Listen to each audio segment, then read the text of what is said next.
Hello, my name is Nicole. And I'm Misha. And together, we're Ritual Común.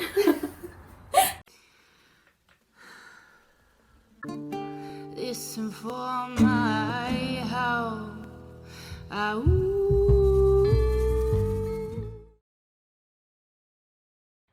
So today we're here to talk about anxiety.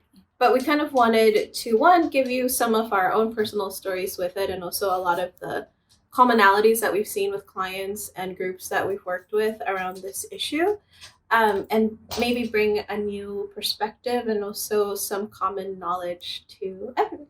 I remember when I first did orientation for my first day of grad school, I had my very first panic attack. And I had never prior to that experienced a full-on panic attack where I shut down. But that was probably the one time that it happened, it came, and then from there 2 years went on, almost 3 years went on, and I had them almost every single day from that point on. And that was the only time in my life that up until that point I had never experienced anything so intense in that nature. And it really did take a toll on my body. It took a toll on my mental health. My anxiety was just through the roof. And there was a lot of factors for it. But it was actually one of the few times also that it brought me great, profound spiritual awareness, because I learned how to meditate in a practice that served me daily. And that is something that really seriously allowed me to reduce my anxiety. Yeah, and I remember when you were going through that period of your life, and I remember almost being in shock when you were telling me about it, because I had already known you for quite some time, and I would have never said that anxiety was part of your life, or that you were in any way like an anxious person. You were always pretty like a free spirit, like you always, to me, like especially before that, when I knew you, it was always like you had this carefree about yourself and this peace. So it was really almost unbelievable to see that switch so quickly. That's one of the things I kind of want to touch upon, is that having a panic attack doesn't necessarily mean that you have anxiety. Yes, a lot of times they're linked, but you can have anxiety without panic attacks, and you can also have a panic attack and then not have any real diagnostical like anxiety for years. And the way that you can make a distinction between the two is that panic attacks, they are very, very heightened. So the feeling of them is really intense, but the amount of time that you feel it is very short. And the reason for that is that your whole body is going into fight or flight mode. Like it's just has so much adrenaline going through that your body couldn't sustain a panic attack for very long at all. So you can't breathe very well. Your heart feels like it's gonna explode. A lot of the times people go to the ER thinking that they're having a heart attack, but it's actually a panic attack. So they're very short and they're very, very intense. Whereas anxiety, even if you can have very heightened anxiety where you're feeling like short of breath, or maybe you're shaky and having all these bodily reactions to anxiety. But if it's happening and it's not going anywhere for hours, or you wake up and you're having this like feeling of like agitation, then that's anxiety. It can be in a way almost more debilitating than having panic attacks, because they go on for so long. For some people, it's like most of their life. Sometimes you have a combination of the two, and sometimes you will have a panic attack and then the anxiety will linger after that. So you will have that prolonged sense of anxiety, which then builds to a panic attack. Yeah. So it is really important to, one, tell whoever it is, if you're going through something like that, tell whoever it is that you're close to what's happening to you. When you are going through this prolonged sense, seek actual professional help. My therapist, this is why Nicole and I were like this. While that time was happening, my therapist helped me do mindful practices. I did cognitive therapy, and we did a lot of practices to help me go into sort of analyzing it without being inside of it. And the major thing about anxiety that I've learned is that it's just a sense of lack of self-control or lack of self-awareness or understanding. So anytime I had ever felt like, I don't know what's going to happen, I don't know how it's going to happen, and all these things feel super overwhelming to me, which could have been the smallest thing to the largest thing. Once it starts to snowball, even the little things start to feel really uncontrollable. And often like what ends up, which is almost ironic, But as soon as you are having anxiety and you have a panic attack, you begin having anxiety about having another panic attack. Absolutely. And that just begins to heighten and heighten until, lo and behold, you have another panic attack. So it's this really horrible cycle. I myself have only experienced anxiety in my life.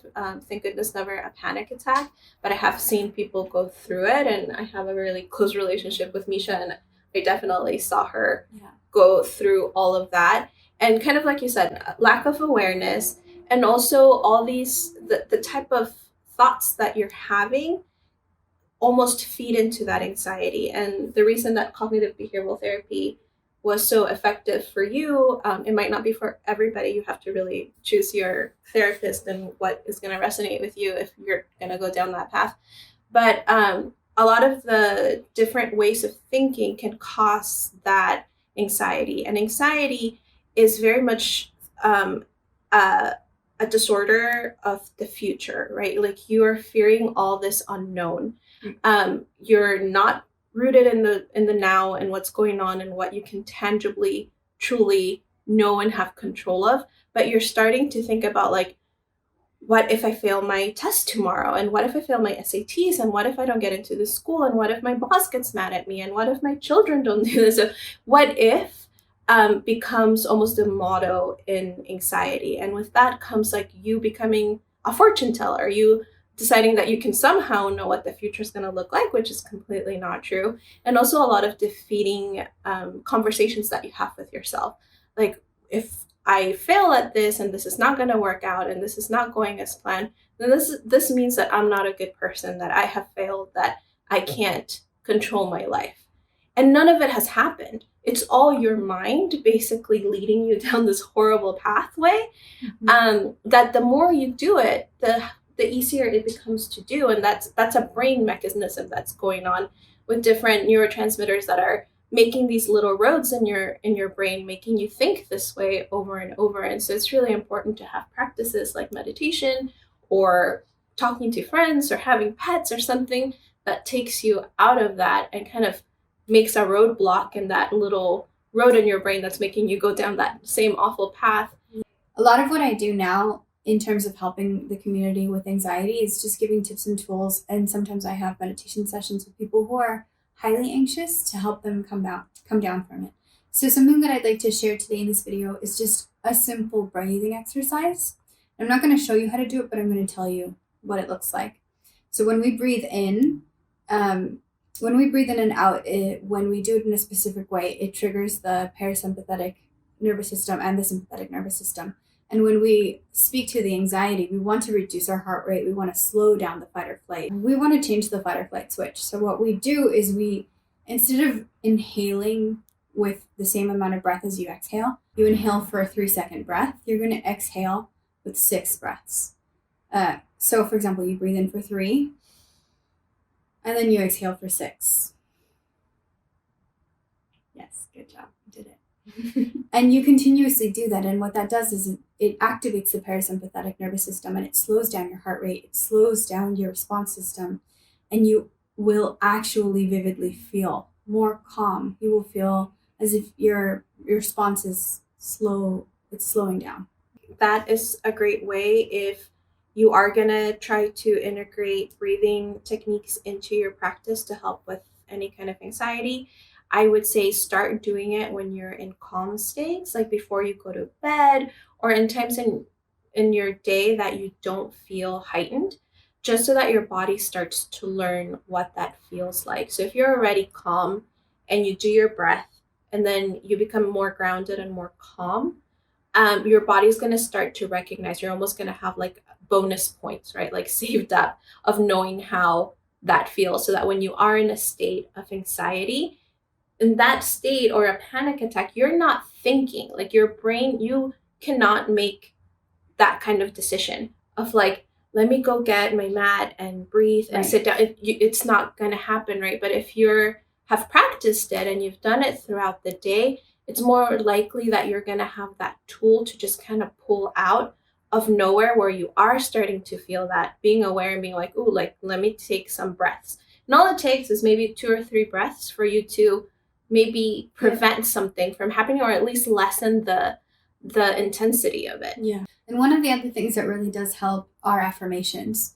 So affirmations, we use them consistently through our practice, but specifically when it comes to anxiety, affirmations are really powerful because you are actually telling yourself what you need to feel.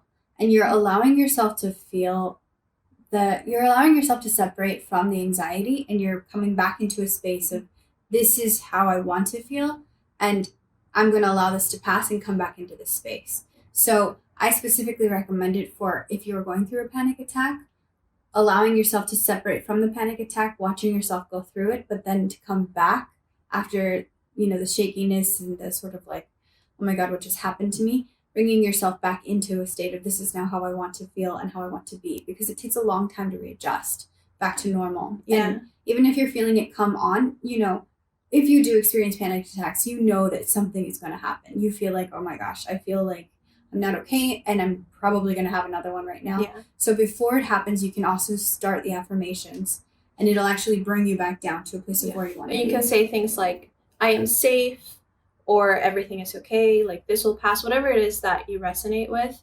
And even before that, if it'll happen if your anxiety really heightens to a panic attack, or if your anxiety just keeps getting more and more severe, having tools that are readily able to use. So if you are in that state, being able to ground yourself, and it can be with like touching your jeans and being like, does this feel soft or hard? Or where am I? Or identifying colors around you, like the couch is blue, the floor is brown. Things that seem really elementary, and when you're not in that state, you're like, this is silly. But when you're in that state, what it helps you do is that it helps you ground and know where you are in reality, instead of kind of going off and having this like very heightened state. Being able to recognize where you are and that you are safe is very important. So we hope you liked this video. If you liked it, give it a big thumbs up. If not, just don't. Go to another video. We have an article that's linked in our website, ritualcomún.com, if you want to read. And also, if there's anything that you guys resonated with, or want to leave us comments, what you experienced yourself, or things that you do, techniques that you find really helpful, we'd love to keep making videos on these, because we know this is a huge topic that is so prevalent to us right now. Thank you guys, and have a good one. Bye. If you like what you hear and you want to keep the conversation going, listen to our podcast, Ritual Común Contigo. Also, check out our Instagram, where we have affirmations, oracle cards, and give a special message just for you.